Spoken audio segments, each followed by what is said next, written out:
Here's some of the stories trending this week at NASA. Aboard the International Space Station, the Expedition 45 crew, including new commander Scott Kelly and Kjell Lindgren of NASA, said goodbye to Gennady Padalka of the Russian Federal Space Agency, Andreas Mogensen of ESA, and Aiden Ambatov of the Kazakh Space Agency as the trio climbed aboard their Soyuz spacecraft for the return trip to Earth.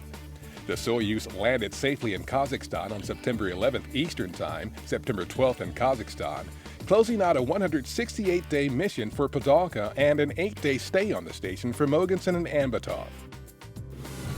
Engineers at NASA's Michoud Assembly Facility in New Orleans have welded together the first two segments of the next Orion crew module, bringing NASA a small step closer to sending astronauts to Mars.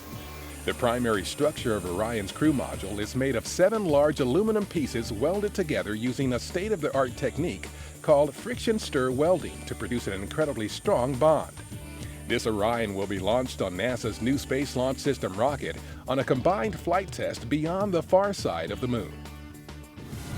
At Marshall Space Flight Center in Huntsville, Alabama, panels for a test version of the Space Launch System's Launch Vehicle Stage Adapter, or LVSA, are being welded together.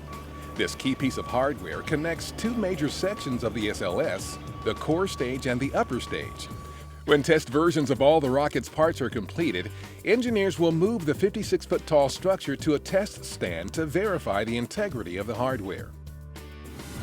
Images from NASA's Dawn spacecraft are giving scientists the closest yet views of the gleaming bright spots from Alcator Crater on the dwarf planet Ceres.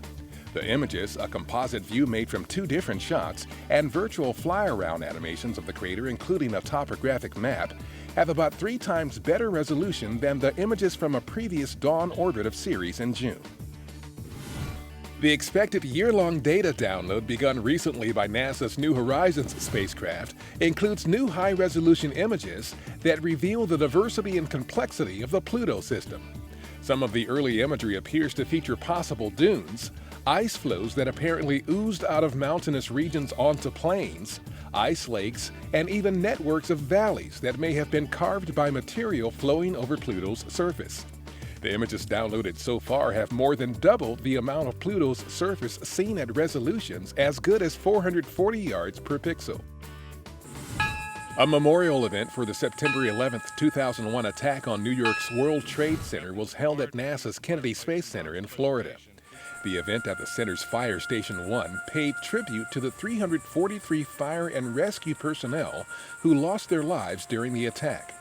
A piece of the World Trade Center also was on display at the ceremony.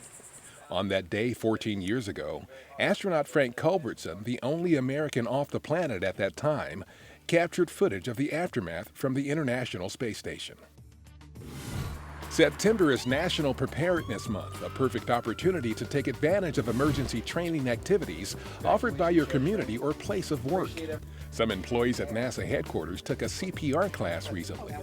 The emergency management teams at all NASA facilities encourage everyone to visit www.ready.gov to learn more about what to do at work and home to prepare for the unexpected. And that's what's up this week at NASA.